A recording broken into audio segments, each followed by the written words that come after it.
Hi പ്രിയ കൂട്ടുകാരെ, ഷീജസ് ബ്ലോഗ്സിലേക്ക് ഏവർക്കും സുസ്വാഗതം. ഇന്ന് നമ്മൾ ചേന കൊണ്ട് ഒരു മെഴുക്ക് പുരട്ടിയാണ് തയ്യാറാക്കുന്നത്.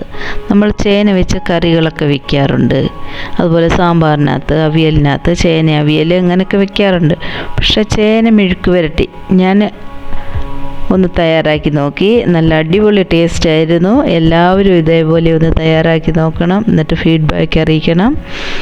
നോക്കൂ, എത്ര മനോഹരവും ടേസ്റ്റിയുമായിട്ടുള്ള ചേന മെഴുക്ക് പുരട്ടിയാണ് നമ്മൾ തയ്യാറാക്കിയിരിക്കുന്നത്. നോക്കൂ, അതിന് വേണ്ടുന്നത് ഒരു കഷ്ണം ചേന നന്നായിട്ട് വൃത്തിയാക്കി എടുത്തിട്ടുണ്ട്, കഷ്ണമാക്കി നല്ല നീളത്തിൽ കഷ്ണമാക്കി എടുത്തതാണ്. ഒരു സവാള കട്ട് ചെയ്ത്, ഒരു 5-6 പച്ചമുളക്, അതുപോലെ 2-3 വെളുത്തുള്ളി, അതുപോലെ കുറച്ച് കറിവേപ്പില, ഇതെല്ലാം കൂടെ ഞാൻ ഒരു പാനിനകത്തിട്ടിട്ട് അതിലേക്ക് കുറച്ച് വെള്ളം ഒഴിച്ചിട്ടുണ്ട്. പിന്നെ അതിലേക്ക് കുറച്ച് നല്ല എരിവുള്ള മുളക് പൊടിയാണ് ചേർത്ത് കൊടുത്തിരിക്കുന്നത്. ചേനയ്ക്കൊരു ജസ്റ്റ് ഒരു സ്വീറ്റ്നെസ് ഉണ്ടല്ലോ, അപ്പോൾ നമ്മൾ അതിന് നല്ല എരിവുള്ളത് മുളക് പൊടി ചേർത്ത് കൊടുക്കണം. അതിൻ്റെ ശേഷം ഒരു ലേശം 1/2 സ്പൂൺ നമ്മുടെ മഞ്ഞൾപ്പൊടിയും കൂടി ചേർത്തു. എന്നിട്ട് 1 സ്പൂൺ വെളിച്ചെണ്ണ കൂടി അതിൻ്റെ കൂടെ ആഡ് ചെയ്തിട്ടുണ്ട്. എന്നിട്ട് എല്ലാം കൂടി ഒന്ന് മിക്സ് ചെയ്തിട്ട് നമുക്കത് സ്റ്റവ് ഓണാക്കിയിട്ട് നമുക്കത് മൂടി വെച്ച് വേവുന്നിടം വരെ മൂടി വയ്ക്കാം. നോക്കൂ, ചേന കട്ട് ചെയ്യുമ്പോൾ എല്ലാവരുടെയും കൈ ചൊറിയുന്നുണ്ട്. അപ്പോൾ അതിനുള്ളൊരു ടിപ്പ് ഞാൻ പറഞ്ഞുതരാം. ആദ്യമേ ചേന കട്ട് ചെയ്യുന്നതിന് മുന്നേ ആദ്യമേ നമ്മുടെ കയ്യിലെല്ലാം നന്നായിട്ടൊന്ന് കുറച്ച് വെളിച്ചെണ്ണ എടുത്ത് അപ്ലൈ ചെയ്യുക, നന്നായിട്ട് അപ്ലൈ ചെയ്യണം. അതിനുശേഷം ചേന കട്ട് ചെയ്യുക. കട്ട് ചെയ്തതിന് ശേഷം നമ്മളതെല്ലാം കഴുകി മാറ്റി വെച്ചതിന് ശേഷം നമ്മൾ കുറച്ച് ലേശം ചൂടുവെള്ളം ഒഴിച്ച് നമ്മുടെ കൈ സോപ്പിട്ട് നന്നായിട്ട് കഴുകണം. അപ്പോൾ ആ എണ്ണമയം എല്ലാം നിശേഷം പോകണം. അന്നേരം ആ ചൂടുവെള്ളം ഒഴിച്ച് കഴിയുമ്പോൾ നന്നായിട്ട് ആ എണ്ണമയം എല്ലാം പോവും, നമ്മുടെ കൈ ചൊറിയുകയില്ല. അതുപോലെ ചേന വേകാൻ വേണ്ടിയിട്ട് നമ്മൾ അടപ്പേ വയ്ക്കുമ്പോൾ 1 സ്പൂൺ വെളിച്ചെണ്ണ കൂടി അതിൻ്റെ കൂടെ ആഡ് ചെയ്താൽ പെട്ടെന്ന് ചേന വെന്ത് കിട്ടും. എത്ര വേവാത്ത ചേനയായാലും വെന്ത് കിട്ടും.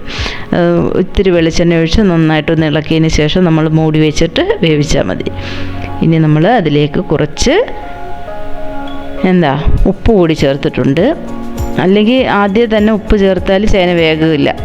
അതുകൊണ്ടാണ് ചേന ഒരു 1/4 ഭാഗം വെന്ത് കഴിയുമ്പോൾ നമ്മൾ അതിനകത്തേക്ക് ഉപ്പ് ആഡ് ചെയ്ത് കൊടുക്കണം. എന്നിട്ട് മൊത്തം ഒന്ന് ഇളക്കിയതിന് ശേഷം വീണ്ടും നമുക്ക് അടച്ചു വയ്ക്കാം. അതിലെ ജലാംശം മൊത്തം വറ്റി വരണം. ഇത് നമുക്ക് ചോറിൻ്റെ കൂടെയും ചപ്പാത്തിയുടെ കൂടെയൊക്കെ കഴിക്കാം. നമ്മൾ പിന്നെ സൈഡ് ഡിഷായിട്ട് കഴിക്കാം. പിന്നെ നമ്മൾ വൈകിട്ടൊക്കെ ചായ കുടിക്കുമ്പം ഇതേപോലെ ആക്കിയിട്ട് ഒരേ കഷ്ണമൊക്കെ എടുത്ത് കഴിക്കാനാണെങ്കിലും നല്ലതാണ്. കുട്ടികൾക്കൊക്കെ ഇഷ്ടപ്പെടും.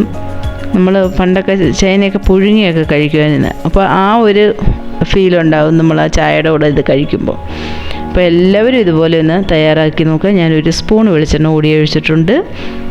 ഇനി കുറച്ച് കഴിഞ്ഞിട്ട് നമുക്ക് അതിൽ എല്ലാ വെള്ളവും വറ്റി വരണം. ഇനി 1 സ്പൂൺ മുളക് പൊടി കൂടി ആഡ് ചെയ്തിട്ടുണ്ട്. അത് കാശ്മീരി ചില്ലിയാണ് ഇപ്പോൾ ആഡ് ചെയ്തത്. അതൊരു കളർ കിട്ടാൻ വേണ്ടിയിട്ട് ആദ്യമേ നമ്മൾ ചേർത്തത്, അല്ലാതെ നമ്മൾ എരിവുള്ള മുളക് പൊടിയായിരുന്നു. അത് നല്ല എരിവുള്ള മുളക് പൊടി ചേർത്തെങ്കിലേ ഇതിന് ടേസ്റ്റ് വരത്തുള്ളൂ. പിന്നീട് നമ്മൾ ചേർത്ത് ലേശം 1/2 സ്പൂണ് ഗരം മസാല ചേർത്ത് കൊടുത്തു. ഇനി പെപ്പർ കൂടി ചേർക്കേണ്ടതായിട്ടുണ്ട്. അത് നമുക്ക് ചേർത്ത് കൊടുക്കാം. ഇനി നമ്മുടെ വീഡിയോ ഇഷ്ടമായാൽ എല്ലാവരും ഒന്ന് ലൈക്ക് ചെയ്യണം, കമൻറ്റ് ചെയ്യണം, ഷെയർ ചെയ്യണം. അതേപോലെ തന്നെ ബെൽ ബട്ടൺ ഒന്ന് ക്ലിക്ക് ചെയ്ത് വെക്കണേ. സബ്സ്ക്രൈബ് ചെയ്യാത്തവരെല്ലാവരും ഒന്ന് സബ്സ്ക്രൈബ് ചെയ്തിട്ട് ബെൽ ബട്ടൺ ക്ലിക്ക് ചെയ്ത് വെക്കണം. എങ്കിൽ മാത്രമേ ഞാനിടുന്ന വീഡിയോസിൻ്റെ എല്ലാ നോട്ടിഫിക്കേഷൻ അപ്പോൾ തന്നെ നിങ്ങൾക്ക് ലഭിക്കുകയുള്ളൂ. നമ്മൾ വീണ്ടും കുറച്ച് വെളിച്ചെണ്ണ കൂടി ആഡ് ചെയ്തിട്ടുണ്ട്. അതിൻ്റെ വെള്ളമെല്ലാം വറ്റിയിട്ടുണ്ട്. അതിന് ശേഷം നമ്മൾ കുറച്ച് വെളിച്ചെണ്ണ കൂടി ആഡ് ചെയ്തിട്ടുണ്ട്. മെഴുക്ക് പുരട്ടിയല്ല, അപ്പോൾ ഇത്തിരി ഒരു വെളിച്ചെണ്ണ ഇത്തിരി കൂടുതൽ വേണ്ടി വരും. അപ്പോൾ നമ്മളത് നന്നായിട്ടെല്ലാം റെഡി ആയിട്ടുണ്ട്. എല്ലാവരും ഇതേപോലെ ഒന്ന് തയ്യാറാക്കി നോക്കുക. നല്ല ടേസ്റ്റി ആയിട്ടുള്ള ഒരു വിഭവമാണ്. ഇനി നമ്മൾ അതിൻ്റെ കൂടെ നോക്കൂ, 1 സ്പൂൺ പെപ്പർ പൗഡർ കൂടി ആഡ് ചെയ്തിട്ടുണ്ട്. നമ്മുടെ കുരുമുളക് ചതച്ചതാണ് ആഡ് ചെയ്ത് കൊടുത്തത്. എല്ലാവരും ഒന്ന് തയ്യാറാക്കി നോക്കുമല്ലോ. ഇനി നമുക്ക് മൂടി വയ്ക്കാം.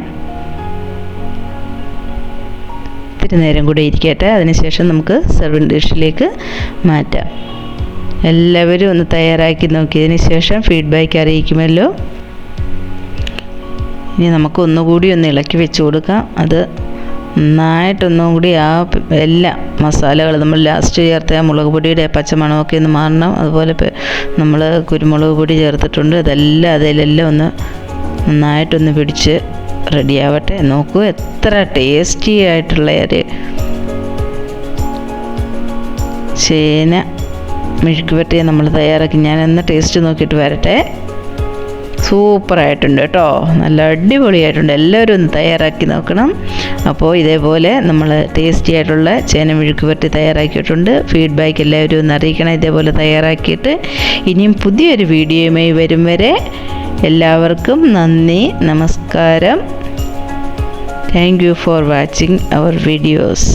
എല്ലാവരുടെയും സപ്പോർട്ട് ഉണ്ടെങ്കിൽ മാത്രമേ നമുക്ക് മുന്നോട്ട് പോകാനൊക്കെ ഉള്ളൂ. എല്ലാവരും ഒന്ന് സപ്പോർട്ട് ചെയ്യണേ.